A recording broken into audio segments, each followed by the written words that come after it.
Good day, two-wheel friend Zack here with RevZilla. Welcome to another episode of Daily Rider. Our guest today is the Ducati Hypermotard 698 Mono RVE.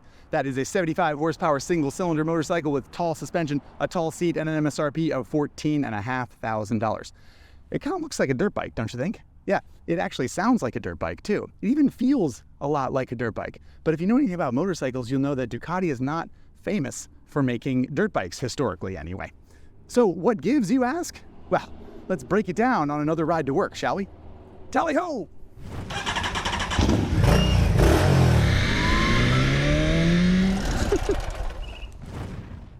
All right, before we kick off this Hyper 698 ride, a special spring reminder that May is Motorcycle Safety Awareness Month. And while we here at RevZilla always want you riding safe, this May we are kicking off the Airbag Save campaign at RevZilla.com/airbags. To learn more about the latest innovations in rider safety, you can click on the link in the description of this video. In the meantime, ride safe, and thanks for watching. Okie dokie, the old Ducati Hypermotard 698 Mono RVE. Hypermotard, of course, is a model that has existed in the Ducati line for a while in twin-cylinder form. This Hypermotard 698 Mono means single-cylinder engine, which we'll talk about in a minute. The RVE is the up-spec edition. It costs $1,500 more than the base Hypermotard 698. It comes standard with a quick shifter, these two-tone wheels, and the flashy paint, as well as... that might be it. Or there might be some other things. And at this point, I, of course, would remind you that in the description of this video, you'll find a link to the article that I wrote about this bike. All of the information will be in there. So with that out of the way, we can jump into the engine here. The engine's actually quite interesting on this bike. It is a 659cc single-cylinder engine, but the construction is kind of interesting. You can see the cylinder in there basically sticking up like this. And there's a big counterbalancer that swings out this way in the front of the engine, just here, which is where the second cylinder would have been on a 1299 Panigale V-twin. This engine is sort of practically a 1299 Panigale engine with the front cylinder chopped off and a counterbalancer in there in its place. I believe the stroke has been lengthened just a little bit, but other than that, the piston I think is the same, the valve train is the same, the valves are the same.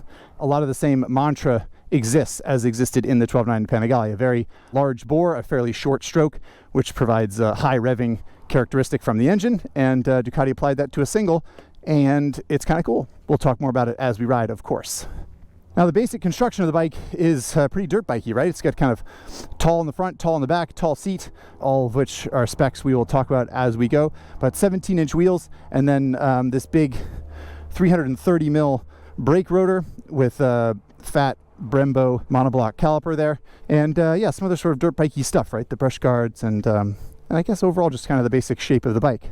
And in general, I would say that's a good thing because everything is pretty simple, right? It's a basic aluminum swing arm, basic steel backbone trellis frame, removable steel tube trellis subframe that reaches back to hold the seat, and the twin exhaust. Despite there being only one cylinder, there are twin exhaust.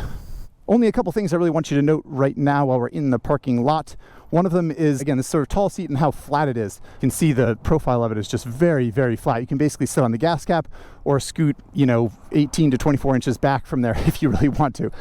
The other thing is that passenger pegs are not equipped on this model. I believe it's a little steel tube trellis thing, kind of looks like the subframe, but it comes back from here and provides passenger pegs. So we won't really be doing a passenger test this time around, but if you were to get passenger pegs, that's where they would go and that's what they would look like. Alrighty, I think that's about it. So we can fire up this 3.8-inch two-color LCD screen, very minimalist, and we'll talk more about functionality of that sucker later on. And we'll fire this baby up.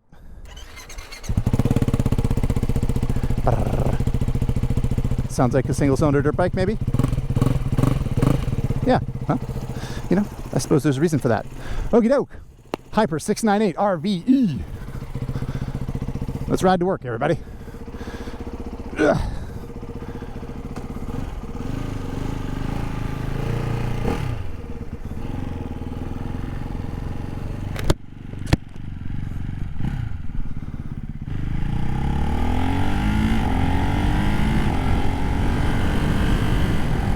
Okie doke, we can talk a little bit about specs now that we are rolling here.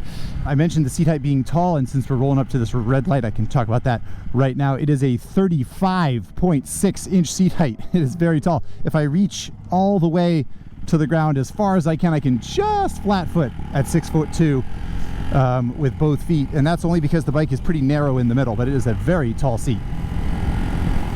Other important specs: 77.5 claimed horsepower from the 659cc Desmodromic single, and with a full 3 gallons of gas in the tank. It weighed in on the Daily Rider scales at 353 pounds, which makes it a very light street bike, basically as light as it is tall, you know, very. For a little bit of context, I guess, on the seat height and the weight, which are sort of on the extreme ends, a typical street bike might be a 31-inch seat height, something like that. And even a Kawasaki Ninja 400, which is a very, very light motorcycle, will weigh in at 375, something like that. This bike being almost 80 horsepower on tap, according to Ducati, and less weight than almost anything else on the road, makes it a pretty punchy package, as we'll find out. As for what it feels like to sit on, the handlebar is fairly low. It's just very close to the cockpit, so the reach is really short, and the foot pegs are fairly high because the whole bike sits high off the ground, so there isn't as much leg room as you might think there would be for a bike with such a sky-high seat. Compact is definitely the word that I would use. You sit close to the handlebar and everything feels tidy and as though it's all not wanting to be too far from a central point right in the middle of the bike. All right, let's test the old roll-on power of this Ducati single. Rap. Yeah, snappy. Plenty of punch to go down the highway, that's for sure. There are quite a few vibes from the engine, I would say, especially if you want to go, you know, 80 miles an hour or something like that. It's not that the engine is strained or like needs more power, it just tends to vibe a little bit. And I like going 70 to 75. That seems like where the bike's the most comfortable, and I'm the most comfortable. The seat on this bike is fairly wide and well shaped compared to a big dirt bike, but it's still pretty stiff and pretty thin. And so, you know, you're not gonna have a ton of willingness, I don't think, to sit on this thing forever. Obviously there's no wind protection, so, you know, you're sort of perched up in the wind, and the engine's a little bit vibey, and it's plenty stable, but it doesn't want to go in a straight line. It wants to go through turns. So all that is to say, this environment for this bike is not what it wants to do. That is probably pretty obvious. It does handle it, and I think it handles it better than any other big single on the market, really, that I can think of, aside from maybe like a KLR or a 650 GS from years ago or something like that. It's definitely fully capable of it, but it's not its happy place. I mentioned that big old flat seat, and the big old flat seat means you can scoot way back. So sometimes I do that. I just sort of scoot back about 6 or 8 inches on the seat, and then that changes the rider triangle quite a bit. It means I lean into the wind a little bit. It does put the foot pegs a little farther forward practically, which is not exactly what you need. It's good to have that movement, and it's one of the sort of silver linings in the cloud that is riding a supermoto on the highway. On the topic of fuel economy and range, probably won't be a huge surprise. There's not a lot of range. There's a 3-gallon tank, of course. Fuel economy, as I calculated, was around 40, sometimes in the low 40s. 110 miles, you're going to be getting gas. 120, 130, you'll be pushing it. I think the reason it's not better for the size engine it is that the way this engine makes power is to kind of spin up, and it's happier if it's revving, like other Ducati models as well. It's like, yeah, it's in the name, right? Hyper. It's a little bit hyperactive, and because you rev it more, you are likely to burn a little more gas, and fuel mileage will go down a little bit. As usual, if you ride it politely, I think you'll experience slightly better mileage and get better range, but I mean, come on.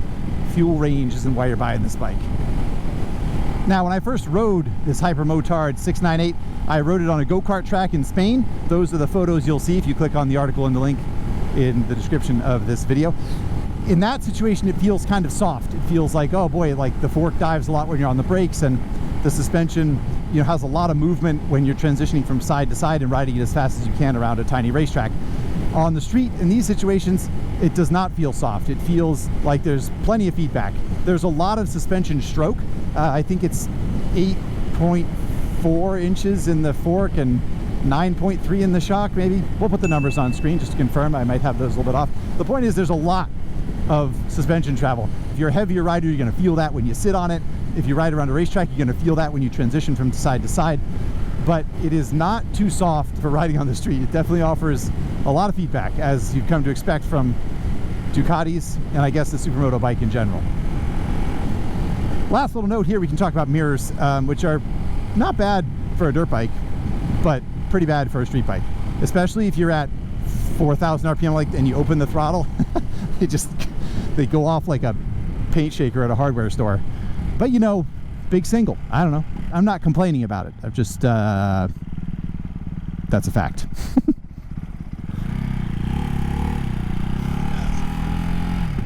All right, into the neighborhood for the Round Town Challenge and the footless stop challenge. And this is a tall motorcycle, so if you're going to do footless stops, you're going to want to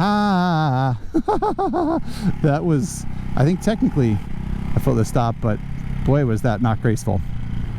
And I was going to say that I was going to put it in urban mode, but we're already in urban mode. So I'm going to hold down the blinker switch, which pulls up this little flashy menu thing. I'm going to go up to road mode. I'm going to select road mode, and you're going to see that traction control or wheelie control's off. As is the mode I've been using most often. But anyway, yeah, there are 4 modes: sport, road, urban, and rain. That's about 2 more modes than the bike needs. And in general, the basic medium power level are 3 throttle maps: low, medium, high, and I like the medium one the best, predictably. I think that's the most usable one. The sport mode one is fun, but makes the bike even more hyperactive, I would say, and it doesn't exactly need that. Yeah, exactly. Easy does it. We're not to that part yet. Round town manners are good, but not great. The throttle response is predictable, and you get used to it, but it is pretty live. It's a big single. There's a lot of torque on tap.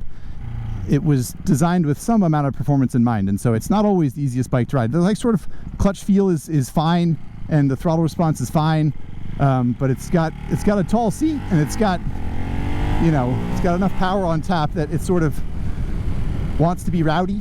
And I'd be lying if I told you it's the easiest bike to ride around in an urban environment.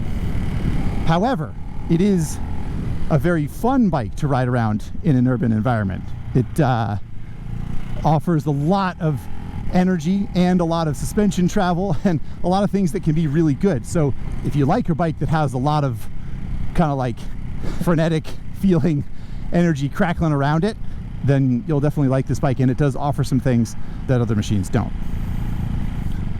So here we are on Lover's Lane. I mentioned that there are no passenger pegs on this bike, so we won't be really doing a passenger test. I can tell you that it's pretty easy to scoot back to that part of the seat, though.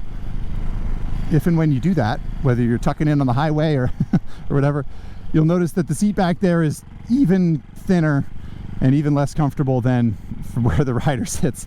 It is not going to be a particularly comfy spot to be for a passenger. The good news is that there'll probably be a little more leg room than you might find on a sport bike or something, but aside from someone running out of gas or, you know, needing a ride home from the bar or something, I don't think there's a lot of reason to put someone on the back of this bike.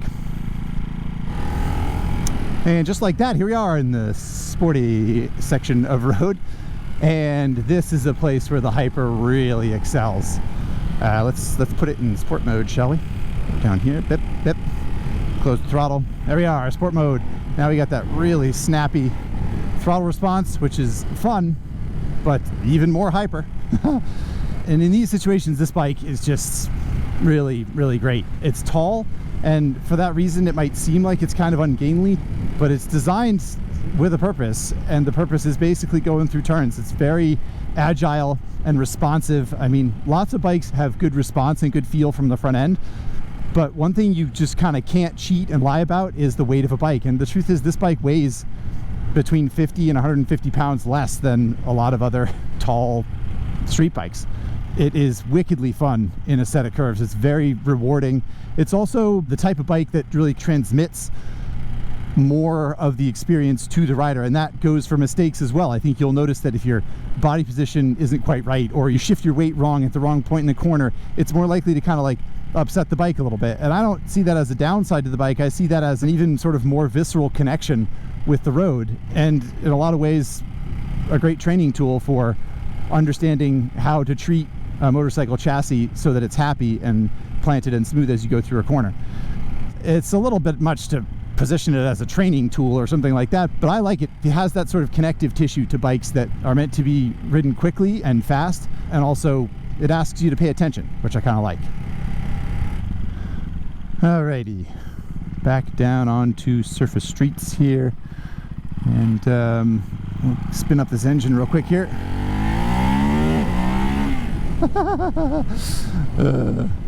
It's not hugely charismatic because I don't know, big singles rarely have a lot of panache or kind of like suave personality, but it is really fun. And especially the design of this engine being sort of a super short stroke and a really big bore, and has that sort of characteristic to some extent that the 1299 Panigale had, where it sort of feels like a lumbering engine at some point, but when you spin it up, it sort of comes alive in this way that you're like, whoa, hey, I wasn't expecting that. And yeah, it'll make you giggle. You also probably saw a warning light on the dash. That was the wheelie control, which is quite adjustable on this bike. Ducati went so far as to make the wheelie control adjustable to a few levels that allow particularly high wheelie, and also the slide by brake ABS, which allows you to sort of back it in to some extent without having rear ABS all the way off. Kind of cool features, I would say. Ooh, we got a little backfire. That was fun. Pop, pop, pop. This traffic light usually takes a while. Let's just dive into the dash, shall we? So it's a very basic dash, 3.8 inch 2-color LCD, as I said. Tiny little tachometer way up there at the top. See it? Gear position indicator way over here on the right side, and the ride modes there, which we'll go back to. I'm going to hold this down and go to sport, and then go down to road, select road mode, and then yeah, all the basic information on the left middle part of the dash here. Time, engine temp, and then wheelie control and traction control are adjustable from this screen. ABS setting is visible from the screen but not adjustable from this screen. And then eventually there is a setting menu that you can dive into and adjust ride modes, backlight, stuff like that. It is a little bit Spartan and, I don't know, kind of simple. And it's easy to kind of say, well, you know, you got a $13,000, $14,000, $15,000 bike and it doesn't have a full color TFT like a $6,000 KTM does. What the heck's the deal? I'm kind of like, I don't know. Ducati made a big deal to talk about how the dash tucks so nicely down into the behind the little, you know, wind deflector number plate thing, and how it suits the bike. And I don't know, I know it's all kind of, they're trying to sell us on that concept, but I kind of agree.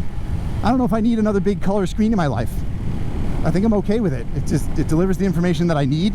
It's a little bit cumbersome to go through the menus, yeah, but I'm having trouble being disappointed by it. We're not gonna make the screen light. I'm gonna hit the brakes. Stabbing the brakes. Big old stoppy. Whoa, hey. I've got the ABS in, well, now that we have a nice long stoplight, I can tell you what mode I have the ABS in, because I can go back into that setting menu I was talking about. You can go to ride mode, you can go to road mode. So I'm in medium power, traction control 2, ABS 2. So ABS 2 will allow a bit of backing in, and it will allow the rear wheel to come off the ground. ABS 1 removes rear ABS altogether and just has front ABS, and then the higher ABS levels have more intervention with the rear brake. What else we got here? We have wheelie control, engine braking you can adjust. I guess that's sort of the stuff that's important. So we can exit back out to the main screen here, and I did want to talk about one other thing which I think is kind of interesting. It is a big single, it is a high revving single, as I said, and one of the things about that is that it's kind of easy to stall. It's not like a KLR or something like the other big single that's just sort of like ka-chug, ka-chug, ka-chug. This is a much more high revving character, you know? Ducati took some measures to address that, and one of the things is if you pull in the clutch and I put it into first gear and I start to let the clutch out, watch the tach and listen to the engine. It revs the engine just a little bit to try to catch a potential stall, try to help the bike leave a stoplight or a stop sign or whatever. Other machines do this. It's not a first or anything like that, but it's, I think, an interesting thing to call out that Ducati didn't really talk about it in the press presentation for the bike, but it's clearly something that the engineers are worried about because of the nature of the bike. Plus, tall seat height, you don't want to stall, you know? You never want to stall, but you especially don't want to stall with a 36-inch seat height.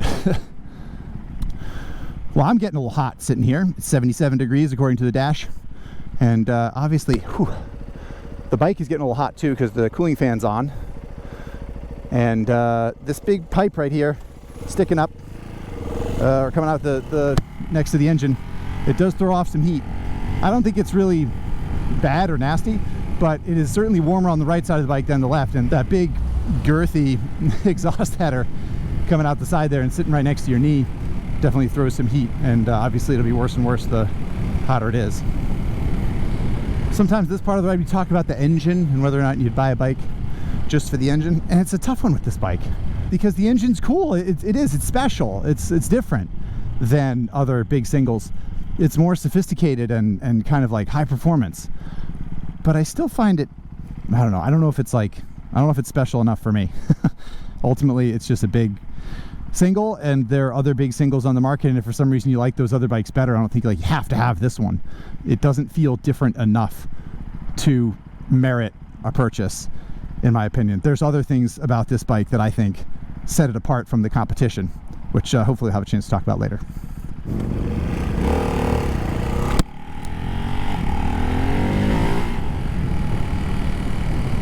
So here we are, nearing the end of the ride, and as always, I like to circle back to that first sort of thesis question that I proposed, which is, it looks like a dirt bike, smells like a dirt bike, talks like a dirt bike, but it's not a dirt bike. What's the deal? And obviously, the answer is that Ducati saw a gap in its lineup. It saw potentially market share that it could take by going after KTM and Husqvarna and Gas by building essentially a 700cc supermoto. I think Ducati did differentiate itself by doing that in certain ways, which again, I think I'll get to later. But I think it's very interesting that despite basically not having any dirt bike DNA in the modern era, aside from the new motocross bike, which is not related to this machine at all, Ducati went for it and reached for this market. I find it especially interesting how dirt bikey this bike feels, even though it does not have an off-road sibling. It's clearly sort of based on the mindset that a supermoto needs to feel like a dirt bike to feel like a supermoto, and it does. It's surprising, I think, and maybe that's just engine characteristic and tall suspension, and it's as simple as that, and I'm overcomplicating it. But I think that Ducati took its time in trying to create a sort of authentic supermoto, even though it didn't have a dirt bike in the line to base it on. And here we are. I think it's pretty cool. It's a really, really, really fun bike. And I'll take it a step further. I think that Ducati is going to build an off-road bike with this platform. You have to. You have to. You have to build a Desert X 698 mono. You have to. It'll be really cool. Watch this space. So, having a whiff of dirt bike about it, how's it going to be the old off-road shortcut? Oh man, it got all wet again. Jeez Louise and jeez. Well, the old Pirelli Rosso 4s are not going to be great here. What did I do with my trash control settings? Sorry. DTC 4. Here we go. Wow, that is very aggressive considering the considering what this bike is. Oh my gosh, the tires do not like the rocks. But I gotta say, all that suspension travel and all the suspension travel and the dirt bikey riding position is like giving me confidence that I wouldn't have thought I had. Yeah, traction control is pretty intrusive here. So let's go down to 1. Let's try the other end of the spectrum. And ABS is very cautious. That's understandable. That's understandable. I mean, the adjustment's nice. Obviously, it's not a dirt bike. It's not for that. And I would say it behaved pretty well considering. Yeah, pretty good considering. I think if you put some knobbies on this sucker and a skid plate, you'd have yourself a bit of an off-road weapon. All right, back onto the straight and narrow. Oh boy, that's a pretty tempting supermoto jump, huh? Oh, I guess we better not, but whoo, that was calling my name, everybody. All right, now that we're on an open stretch of road, we can find out whether or not it wheelies. And the answer is, oh my gosh, does it do wheelies? It's so fun to do wheelies on. It is so just energetic, and the quick shifter is absolute butter. I don't think the transmission offers quite the same feel as even some other Ducatis, especially the competition from KTM. But the quick shifter is, I don't want to say flawless because that seems like too good a review, but I literally can't think of a time it made a mistake. It's really, really good. And that inspires a lot of confidence when you rip a wheelie for sure. The typical daily rider question of can you back it in? And on this bike, oh yeah. And that's with ABS on.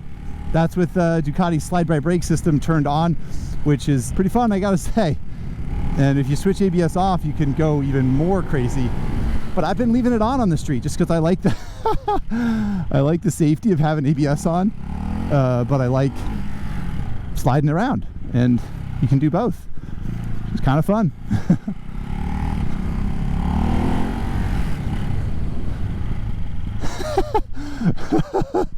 Oh my gosh, this bike is ridiculous. We got lots of parking spots for the U-turn challenge today, and we're not even gonna need them.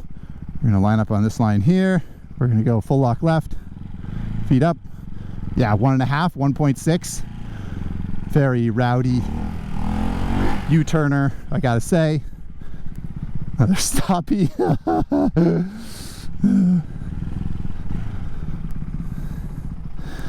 It's a riot, kids. It's a riot. Shop doors open at RevZilla West. Let's listen to this sucker one more time, shall we? Sounds like, I mean, almost like a 450 dirt bike or something, right? It just has that like really, really quick to rev kind of high energy, hyper energy, you might say. Okie dokie, everybody. We got Instagram questions ready to go here. We're going to start with Funky Kong's Nuts, who asks, what's the value proposition for buying one of these Hyper 698s over a used or even a new Husky 701 Supermoto? I would say this sort of goes for a gas Supermoto or a KTM also. But that question is about a Husky. My colleague here at Common Tread, actually, Mr. Dustin Whelan, has a Husky 701 Supermoto, so I rode it around the time I rode this bike for the first time. I would say the value prop is just sort of like sophistication. The engine is more sophisticated. It feels slightly more sophisticated. The quick shifter is the same. The dash is the same. The KTM group went with a very Spartan approach to the 700 Supermoto platform, and that's good, really. I mean, that's what most people want.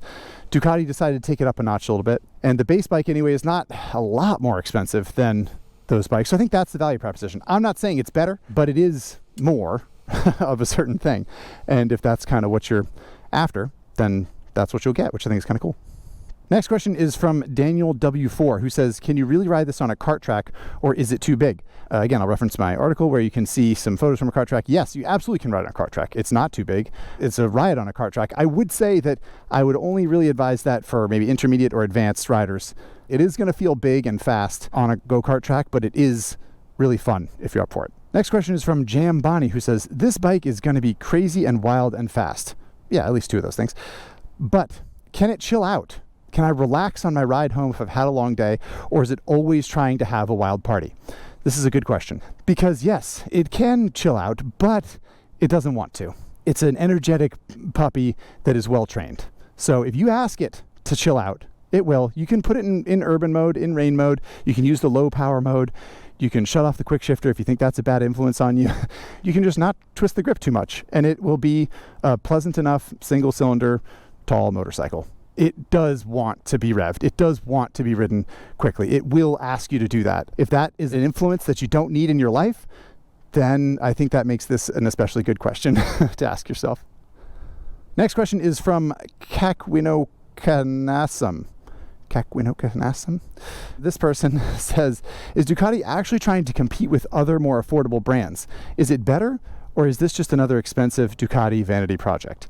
This is a good question, and it sort of gets at what I mentioned, how I think Ducati will probably make other models with this engine, right? That's what brands do these days. They come up with an engine type, and then it supports 2 or 3 or 4 other models. Ducati would be out of its mind not to apply this to a dual sport and even a super sport or a naked bike, street bike platform. Ducati is trying to reach down into a market with its sort of pure performance product that it has not served very much lately.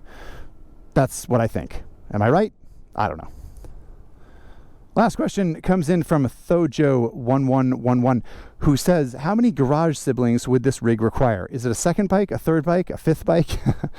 I like this question because it digs at the idea of what you want in your life. Me personally, living in San Francisco as a 25-year-old, this could have been my only bike, easily. I would have had so much fun with it. I don't need more range. I don't need more options or features or whatever. I would have had so much fun and it would have been fine. Realistically, if you like serving all different types of riding, there are lots of other bikes out there that serve a wider variety of purposes, and that versatility, if that's worth something to you, you should be looking there for your first bike or even your second bike. But if you want something that really kind of bubbles with a weird, fun energy that most bikes miss, this is it. This is a really, really, really engaging and interesting and fun bike. And one of the reasons is that it serves a fairly narrow silo of our pastime.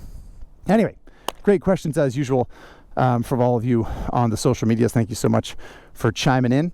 And let's jump inside, put the sucker on the Daily Rider leaderboard. Here we go. Right, here we are, kiddos, inside RevZilla West at the Daily Rider leaderboard. We've got the Ducati Hyper 698 Mono RVE. As usual, friendly reminder of what's up at the top of the board. We have KTM's 890 SMT in first position. We got Moto Guzzi V100 Mandello just behind it, and then BMW's M1000 Single R, followed by a Kowalski Triumph Harley and a Live Wire. Where do you think the old Hyper 698 goes? On the one hand, great daily rider. Light, agile, fun, sophisticated, really, really good. I had so much fun. You'll notice I actually got a little, it's got the little smiley face. It's got a giggle badge because it's as sort of like pure and fun as you can expect a motorcycle to be. On the other hand, it is extreme in some ways, right? It's tall, it's limited in fuel range. It's kind of expensive for what it is, really, considering it's in that silo like we talked about. What do you think? Better than a Kawasaki Z900 SE? The Z900 is an excellent bike. It's fast, good brakes, fun, sporty, travel on it. Is the Hyper 698 better than a Z900 for the daily ride? No, I don't think so. I don't think so. The Z900 is too good. Its capabilities are too broad. The Hyper is really pointed and specific, and that hurts it in the daily rider rankings, in my opinion. Better than a Harley Nightster? Not in some ways, right? Nightster's got a nice low seat height, so it's good tractable engine. I mean, it's like dead smooth on the highway. You know, it's obviously not even close to kind of like as agile or fun-loving as a Hyper 698 is. So where do you weigh that? I think that's tough. I think I give the nod to the Ducati.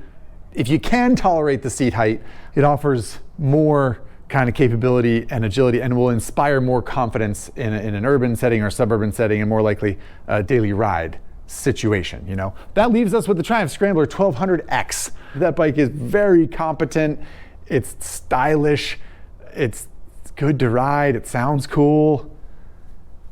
So, Hyper 698 Mono, it tickled me to my core, this bike. I think it's so much fun.